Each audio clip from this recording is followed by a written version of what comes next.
Salut toi, j'espère que tu vas bien et que mon message te trouve en bonne santé. Je suis très très heureuse de faire cette première vidéo et tu vas découvrir pourquoi je suis heureuse de faire cette première vidéo. Parce que l'invité que je vais recevoir, c'est mon frère, c'est mon sang et on a évolué ensemble dans les choses de Dieu et pour moi c'est un honneur de le recevoir. Donc Yann, tu viens?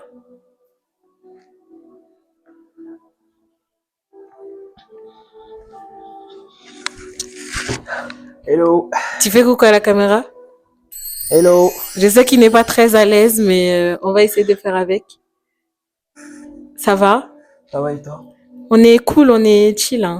Faut Je faut sais pas que j'ai pas stresser ou quoi. l'habitude, mais C'est bon, ce que je dis on va essayer de faire ça pour le peuple de Dieu. pour la gloire de Dieu, n'est-ce pas? Yes. Ok. Donc, avant de te présenter et tout ça, on va prier.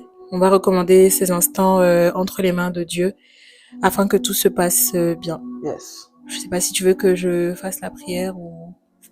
Moi l'invité. Ok, d'accord. Donc, on va se mettre en position de prière. Au nom du Père, du Fils et du Saint-Esprit. Amen. Et pour nos autres frères, prions. Seigneur, nous voulons te rendre toute l'honneur et toute la gloire. Nous voulons te dire merci. Merci pour ta fidélité qui Merci nous Père permet de pour pouvoir nous cette réunir en occasion que tu ce nous jour. donnes Merci pour mon de frère et pouvoir ma être sœur dans qui ta va regarder cette présence. vidéo.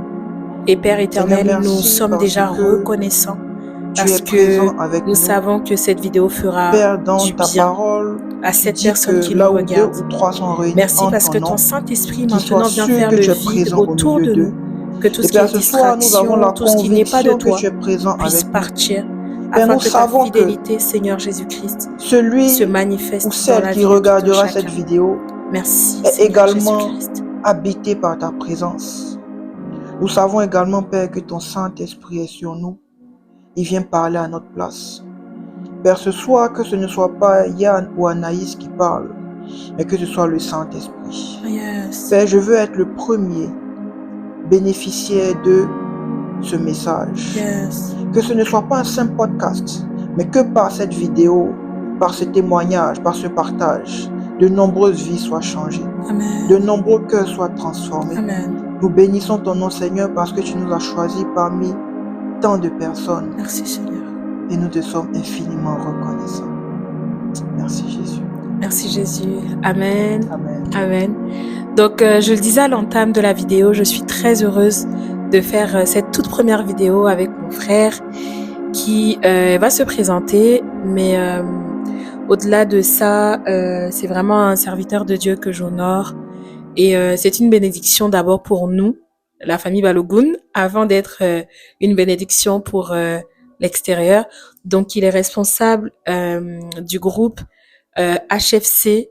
Donc, je vais le laisser se présenter. Donc, Yann, est-ce que tu peux te présenter à tous ceux qui te regardent?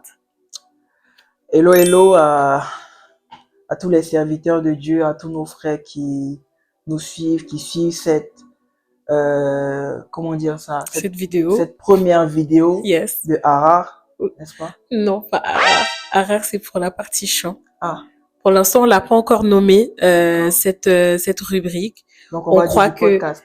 Si tu veux, on va dire que le Seigneur saura peut-être donner un nom plus tard, mais pour l'instant, ce sera juste podcast. Donc, je bénis le nom du Seigneur pour ta vie, toi qui nous regardes. Bonjour si tu nous regardes le matin, bonsoir si tu nous regardes un soir. Yes. Et sois vraiment béni, sois vraiment béni.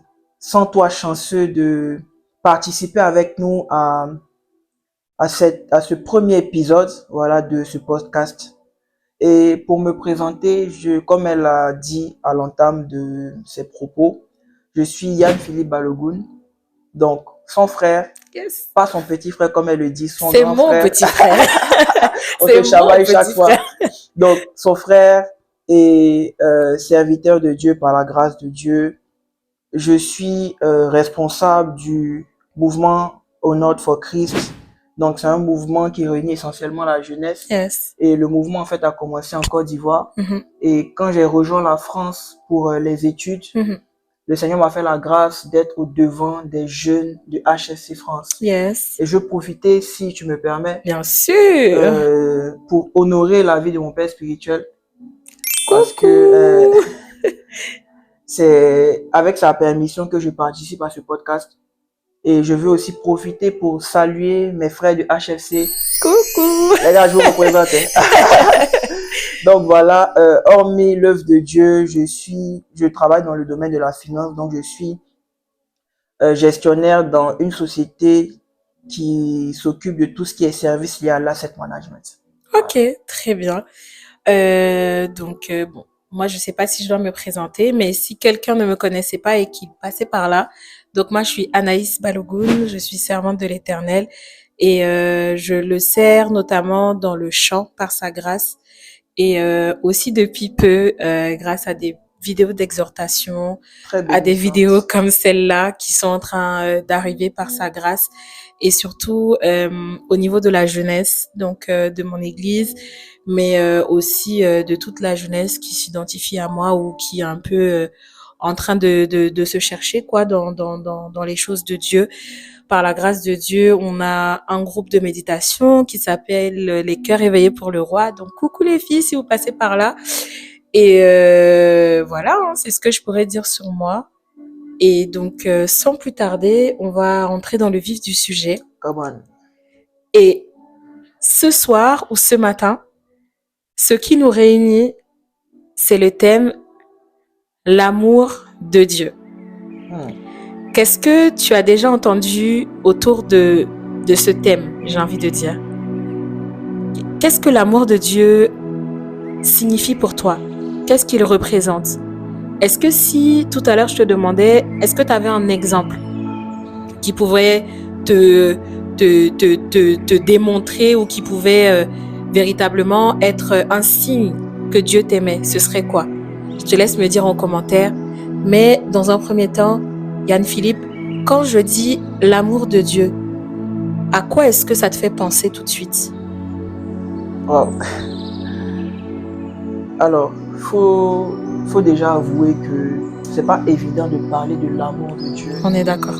Parce que c'est un thème en fait qui est, on va dire, c'est un peu difficile de mettre des thèmes, de mettre des mots sur ce concept de l'amour. Mais moi, quand tu m'évoques l'amour, sincèrement, le premier verset qui me vient en tête, c'est Jean 3,16. Ok. Car Dieu a tant aimé le monde qu'il a donné son Fils unique afin que quiconque croit en lui ne périsse point et ait la vie éternelle. Et moi, en fait, la première chose que j'aimerais dire, ce ne sera pas vraiment une définition, mais la première chose, en fait, que je veux dire à quelqu'un qui m'écoute, c'est que ça va vous paraître un peu bizarre, mais en fait, l'amour de Dieu ne se cherche pas, il se donne. Oh, ok, on commence très très fort. Donc, attachez vos ceintures et faites vraiment le vide autour de vous. Ok. Quelqu'un me dira, mais comment en fait ça se cherche pas, ça se donne? Tu peux me donner le micro qui est dans ta main? Oui. Tu vois, en fait, en te demandant ton micro, je fais le geste, je tends une main, en fait, je fais le geste de te donner quelque chose. Ok. Je fais le geste de te donner quelque chose, tu vois. Et il y a une loi universelle qui dit que on ne peut donner que ce qu'on reçoit. Yes. Et moi, je veux parler à quelqu'un qui m'écoute. En fait, je veux dire en fait que tu es censé donner aux autres ce que tu n'as pas reçu. Ok. Donc, en fait, à quelqu'un qui cherche l'amour de Dieu, je vais d'abord lui conseiller de chercher à donner cet amour-là autour de lui. Waouh. Mais Yann Philippe, on est d'accord que on ne peut pas, enfin, sinon ce n'est pas facile de donner ce qu'on n'a pas reçu. Effectivement. Alors comment ça se passe dans ce cas-là? C'est là, on va dire, que le Seigneur va montrer toute sa gloire. Parce qu'en fait, on ne peut donner que quelque chose qu'on a reçu. Bien Donc, sûr. quand tu fais le geste de donner quelque chose que tu n'as pas reçu, tu, en quelque sorte, obliges Dieu à te donner ce dont tu as besoin. Waouh. Ok, attends. Donc, si on doit reformuler, parce que je dois donner de l'amour que je n'ai pas reçu, par exemple, Dieu se sent obligé de me remplir de cet amour afin que d'autres puissent bénéficier. Waouh. C'est exactement ça. Parce qu'en fait, en réalité, tu sais, le Seigneur, en fait, quand il créait l'homme, il a tout mis en l'homme. Donc, quelque part, en fait, l'amour de Dieu que tu recherches autour de toi se trouve en réalité en toi. Ok. Et en fait, il faut comment dire ça, poser un certain nombre d'actions pour D'accord. pouvoir activer cela. Ok. Ok. Et si là tout de suite je vais te... Parce que je suis sûre que quelqu'un va se dire, mais c'est quoi ces actions? Parce que je pose déjà des actions. On est en plus dans un monde qui ne nous pousse pas à aimer. Hein. On est dans un monde qui nous pousse à l'individualisme, qui Effectivement. nous pousse à répondre par l'agressivité à chaque fois qu'on se sent agressé. Effectivement. Enfin, comment on peut faire ça si je suis dans un monde qui m'oblige en fait à me braquer, qui m'oblige à répondre en fait? Comment je fais pour manifester l'amour de Dieu? La première chose que je veux dire à cette personne-là qui se sentira sûrement concernée par ce que tu dis, c'est que tu n'as pas le droit de laisser le monde t'imposer une vision de la vie. Numéro 1, tu n'as pas le droit. Tu n'as pas le droit en fait d'accepter une réalité que le monde veut t'imposer. Ok. Tu vois, et je le dis vraiment avec amour, je pense sincèrement que s'il y a de nombreuses personnes qui souffrent encore de la dépression, c'est parce que nous les autres, c'est-à-dire les autres hommes qui l'entourent, n'ont pas été cet instrument-là pour lui donner cet amour-là. Vérité, yes. Tu vois? Et pendant que je te parle, en fait, j'ai le témoignage en fait d'un devancier dans la foi qui, à quelque part, en fait, qui n'a pas vraiment reçu l'amour d'un père, d'une mère, des frères, etc., qui ne se sentait pas vraiment aimé. Et il me partageait son témoignage et il me disait comme ça que il a commencé à se sentir aimé quand il a commencé à aimer ceux qui sont autour de lui. Wow. Et je me suis dit que c'est vraiment puissant en fait. C'est vraiment... Je ne sais pas si vous comprenez en fait ce que j'essaie de... Mais il s'est senti aimé quand il a commencé à donner de l'amour. Donc je dis à quelqu'un en fait, l'amour ne se cherche pas. L'amour se donne. En fait, ce que tu n'as pas reçu, tu es censé le donner autour de toi. Okay. Et c'est seulement comme ça que tu peux être témoin de l'amour que Dieu te donne. Wow. Ok. Donc, parce que je donne, Dieu me donne. Yes. Et je ne dois pas me laisser...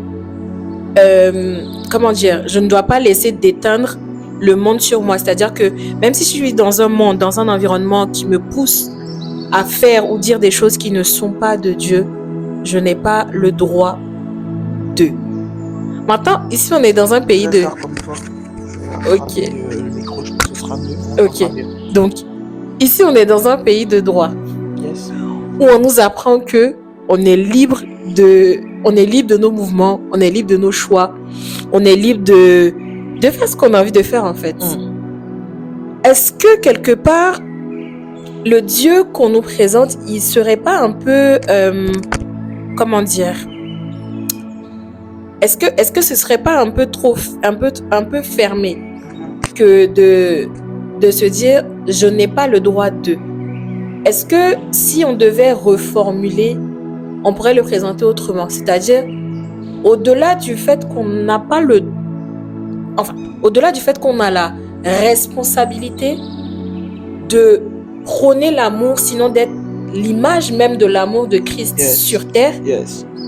Comment est-ce qu'en fait un chrétien, d'abord on va parler d'un chrétien, et ensuite on va parler des personnes qui ne connaissent pas Dieu, qui n'ont peut-être jamais entendu parler de Dieu, et voir comment est-ce qu'on peut leur présenter cet amour. Parce qu'on a pour habitude de dire, dans un premier temps, quand on va évangéliser, va parler de l'amour de Dieu. Donc en tant que chrétien, comment est-ce que je vais parler à quelqu'un qui ne connaît pas Dieu sans pour autant brimer ses droits, sans pour autant brimer son ressenti? Comment est-ce que je fais en fait, concrètement? D'accord. La question est très très très intéressante parce que pendant que tu parlais, pendant que tu me posais la question, il y a plein d'idées en fait qui fusaient. Saint-Esprit, éclaire-moi, aide-moi à répondre. Amen. La première chose en fait qui me vient en tête, déjà, si je dois parler à quelqu'un qui m'écoute, qui ne connaît pas forcément le Seigneur, je vais d'abord chercher à lui faire comprendre que il porte en lui une nature différente de ce qu'il croit. Ok. J'ai un passage qui me vient en tête, Genèse, nous sommes dans le livre de Genèse, et à la création, en fait, Dieu dit, faisons l'homme à notre image, selon notre ressemblance. Yes. Donc en fait, c'est-à-dire, on a un Dieu qui nous aime tellement que il va créer un homme à qui il donne les mêmes capacités et les mêmes pouvoirs que lui. Ok. Regarde, ce même Dieu qui a chassé Satan du ciel parce que Satan voulait être au même niveau que lui, va créer un homme à qui il va donner les mêmes possibilités que lui. On est d'accord que c'est bizarre. C'est bizarre. Donc la première chose que je veux dire à quelqu'un, c'est que en fait, tu portes la nature de Dieu. Tu portes la nature de Dieu. C'est vrai que en fait, tu vis dans ce monde qui vit comme il veut entre griffes, qui se livre à la perversion, qui se livre à l'impudicité, qui est chargé par je sais pas, par les soucis de la vie. Et nous sommes en France, les soucis de titre de séjour, de logement en fait. Mais la première chose en fait que tu dois savoir, c'est que tu as été faite à l'image de Christ. En fait, tu as été faite à l'image d'un Dieu qui est omnipotent, donc un Dieu qui peut tout. Et de cette même manière que tu as été faite à l'image d'un Dieu qui peut tout, toi également, en fait, tu as en toi toutes les ressources nécessaires pour ne pas être, comment dire ça, sous l'emprise de ce monde, mais tu as la capacité nécessaire pour imposer au monde le règne de Dieu. Waouh. Ok. Première chose, tu portes la nature de Dieu. Tu portes la... C'est vraiment, vraiment très important. Et je veux profiter pour parler à quelqu'un qui nous écoute. En fait, tu n'as pas le droit de te cantonner à ce que le monde a voulu te faire croire. Vérité. En fait, peut-être que par les faits et gestes de ton entourage, de tes parents, tu t'es senti quelque part rabaissé. Tu t'es senti quelque part, en fait, comment on dit ça, humilié. Tu n'as pas connu, en fait, ce qu'on appelait la joie de s'affirmer. Mais parce que tu as la nature de Dieu, cette nature-là te pousse à sortir, en fait, de ton passé, à quitter ton passé, pour commencer à bénéficier des droits que ton statut d'enfant de Dieu te donne. Come on. Ok. Je ne sais pas si on se comprend. Donc, je ne dis pas que c'est pas normal que tu sois triste. Bon, il peut arriver que tu sois triste. Mais en te rappelant que tu portes en toi la nature de Dieu, donc tu as le Dieu qui peut tout de ton côté, tu n'as pas le droit de rester dans cet état de tristesse. Ok. Et je veux profiter même aussi pour peut-être parler à un frère, à une soeur qui nous écoute, qui, je ne sais pas si je sors de la question, c'est pas grave. On se laisse juste guider par... mais qui... par le Saint-Esprit. Est enchaîné, on va dire, par le poids de la culpabilité. Vous savez, le diable, c'est un menteur. Vérité. Le diable, c'est un menteur. Au-delà de ça, le diable est mauvais. Encore, ils vont dire son cœur est noir. Son cœur est très noir. Ben, en fait,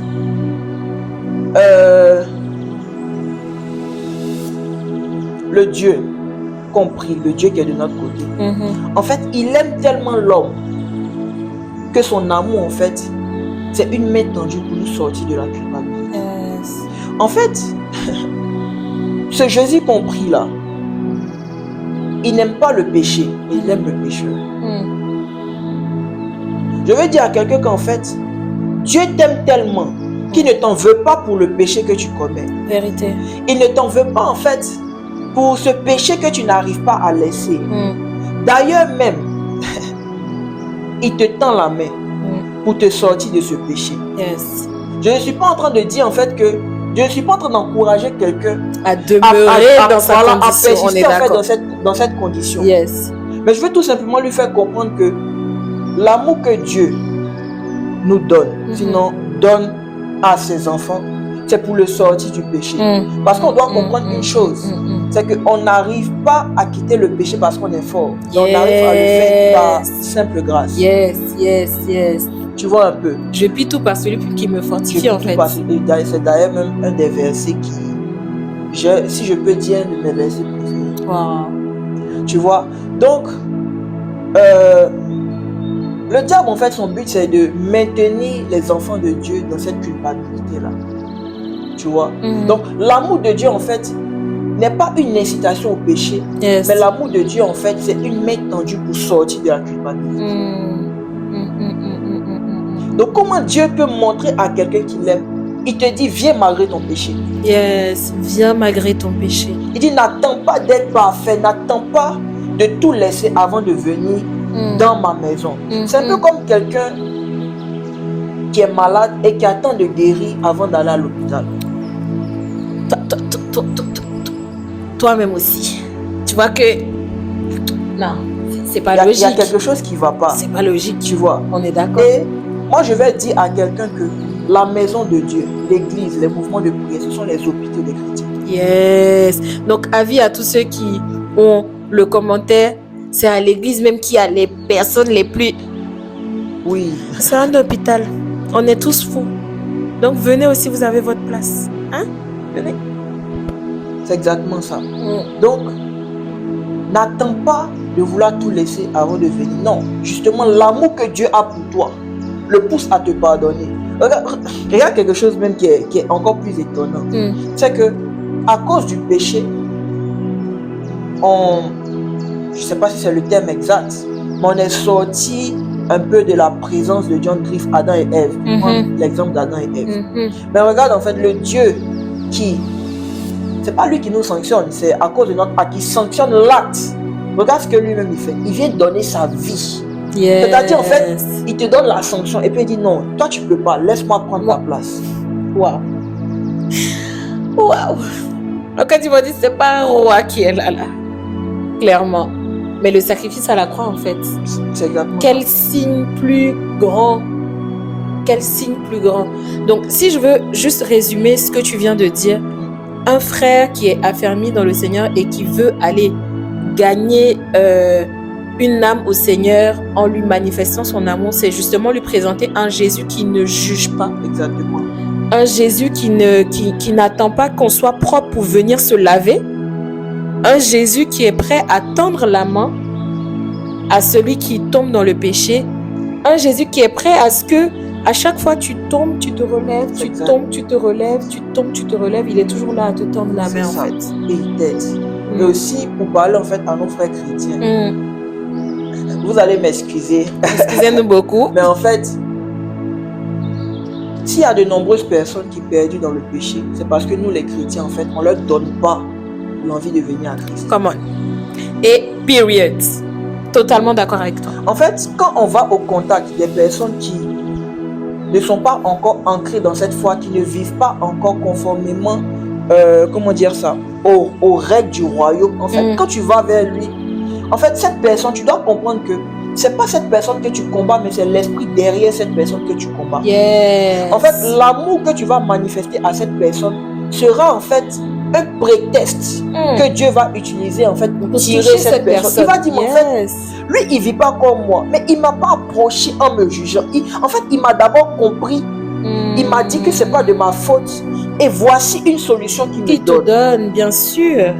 Bien sûr, bien sûr, bien sûr. Voici une solution que tu donnes. Moi, s'il y a une chose que le Seigneur m'a interdite, c'est de juger toutes les personnes qui viennent se confier à moi, qui viennent me parler d'un péché. Parce que ce que les serviteurs de Dieu, ce que les chrétiens ne savent pas, c'est que tu t'exposes à un péché que tu critiques. Alors là, vérité. Mais vraiment vérité, je l'ai vécu tellement de fois. Je suis la preuve vivante. Et moi donc, j'allais dire, bon, peut-être nous, ça sera plus facile parce qu'on est frères et voilà, on partage au quotidien les choses qu'on vit. Mais c'est exactement ça. Et ce que tu dis, c'est vraiment, je me permets d'interpeller quelqu'un qui nous regarde et qui nous écoute. La même bouche que tu prends pour juger ce que quelqu'un est en train de vivre en ce moment, c'est le même Dieu qui te regarde et qui te dit, on va voir. Parce que techniquement, les mêmes personnes qui sont tombées dans X ou Y péché, ce n'est pas parce qu'ils avaient envie de tomber. Il y a deux catégories de personnes. Il y en a qui rentrent dedans parce qu'ils savent ce qu'ils font. C'est-à-dire qu'ils savent très bien ce qu'ils sont en train de faire et ils acceptent de continuer de faire ce qu'ils sont en train de faire. Mais tu as cette deuxième catégorie de personnes qui luttent chaque jour pour ne plus, par exemple, se masturber, pour ne plus aller dans la fornication, pour ne pas aller même dans les critiques, dans les jugements. Mais à chaque fois, tombent, parce qu'ils sont soit dans un environnement qui favorise ces péchés, soit ils ne sont pas entourés de personnes pour les fortifier, ou ils n'ont même tout simplement pas cette force-là. que nous avons en tant que chrétiens, parce qu'on a la Bible, parce qu'on a les frères et sœurs qui sont au quotidien avec nous, parce que. Certaines personnes même se limitent aux enseignements de TikTok ou aux enseignements qu'on a sur les réseaux ou aux versets qui sont partagés sur les réseaux. Les versets du jour, exactement, bro. Les versets du jour, sans pour autant aller en profondeur. Mais tu vas voir que ces personnes-là cherchent véritablement le Seigneur. Mais nous, étant un peu plus aguerris, un peu plus bâtis dans le Seigneur, on se permet souvent de critiquer ces personnes, si bien que ces personnes se sentent lésées, elles se sentent repoussées, elles se sentent exclues tout simplement. C'est ça. Et ces personnes préfèrent rester dans leur coin. Vous allez voir que même on va même essayer de les aborder. Oh non, moi vos histoires. Il y a une réticence. Il y a une réticence qui se crée. Parce que malheureusement, et ça, toute branche chrétienne confondue. Yes. Les gars, on est trop dans le jugement. On a le jugement trop facile. C'est-à-dire, on ne s'approche même pas de quelqu'un, on ne s'approche même pas de cette personne pour essayer même de savoir qu'est-ce que tu as déjà fait pour essayer d'en sortir. Mais tout de suite, on va dire... Qu'est-ce qui t'a conduit là? Mais tout de suite, on va dire, oh, la sœur Untel, elle est ceci, elle est cela. Regardez dans nos églises, combien de jeunes femmes ont décidé ou ont préféré d'aller avorter. Ont préféré avorter. Ont préféré avorter. Juste pour éviter le regard des gens. Et cet acte-là, elles avaient conscience que ça blessait le Seigneur. Mais elles ont préféré blesser le Seigneur que d'avoir des regards sur elles. Est-ce qu'on se rend compte du poids qu'on exerce sur certaines personnes gratuitement et inutilement, comme on disait en fait. Très utile. Pardon. Et finalement, ça sert à quoi? Est-ce que ce comportement a déjà gagné quelqu'un à Christ? Personne, zéro. Et comme les débats stériles, inutiles qu'on a plusieurs fois sur les réseaux, bref, on ne va pas rentrer dans ce détail-là, dans ce débat. C'est ça, donc l'amour que Dieu a pour nous, vraiment nous pousse, non pas à nous corrompre, non pas à épouser, on va dire, les valeurs de ce monde, mais à aller vers nos frères qui n'ont pas encore rencontré le Christ, à vraiment leur présenter un Jésus qui est amour. Ok. Et moi, j'aimerais prendre la place ou la peau de quelqu'un qui est en ce moment déboussolé, déconcerté. Autour de cette personne en ce moment, il n'y a que tumulte. Il y a les vents, il y a la tempête. Et ça me fait penser à cette parole dans la Bible qui nous dit que Jésus était dans la barque et il dormait. Pendant que tout était agité, pendant que tout va mal. À Abidjan, on dit tout est ginzin, c'est gâté, c'est bizarre. C'est B en fait. Et on a l'impression que le Seigneur, il n'est pas avec nous. On a l'impression que le Seigneur, il est passif. Il est passif en fait. Mais finalement, comment je peux accepter que ce Dieu-là m'aime alors qu'il me regarde vivre tout ce que je vis en ce moment, alors qu'il me voit pleurer toutes les larmes de mon corps et que finalement il ne me tend pas cette main en fait.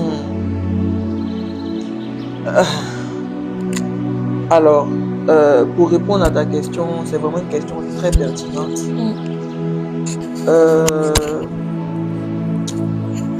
Quand tu prends les Écritures, tu vois qu'en fait, le Seigneur va assigner la mission à Adam de cultiver le jardin. Mais à un moment donné, il va voir qu'en fait, Adam à lui seul ne peut pas cultiver ce jardin. Donc, qu'est-ce qu'il va faire? Il va lui donner Ève. Je suis en train de faire comprendre à quelqu'un en fait qui est dans une situation qui est déboussolée, qui n'arrive pas à joindre les deux bouts qu'en fait, l'une des démonstrations de l'amour de Dieu pour toi et pour moi, ce sont les personnes qui nous entourent. Yes. L'amour de Dieu se démontre à travers le principe des aides de destinée. Ok. À Adam. C'est quoi une aide de destinée? Désolée de t'interrompre parce que je suppose que tout le monde n'aura pas forcément la définition. C'est quoi une aide de destinée? Pour faire simple, en fait, une aide de destinée, c'est un compagnon de route. C'est quelqu'un, en fait, qui avec, c'est-à-dire qui te tient la main, pas qui te guide, qui te tient la main parce que vous allez ensemble. Ok. Vous allez ensemble vers un but. Ok. Donc une aide de destinée, c'est quelqu'un qui met ses efforts avec les tiens en vue d'atteindre un but commun. Ok. Donc en l'occurrence ici, c'est de plaire à Dieu, de répandre le règne de Dieu sur la terre, Yes. de gagner le maximum de personnes, d'être même, parce que le Seigneur a dit, vous serez à la tête et non à la queue. Yes. Donc des personnes même qui t'aident D'influence. à atteindre la mission que le Seigneur t'a confiée. C'est ça une aide de destinée. Ok, très bien, merci. Du coup, je te laisse continuer. Et donc pour revenir à ce que je disais, c'est que le Seigneur en fait, il a donné Ève à Adam.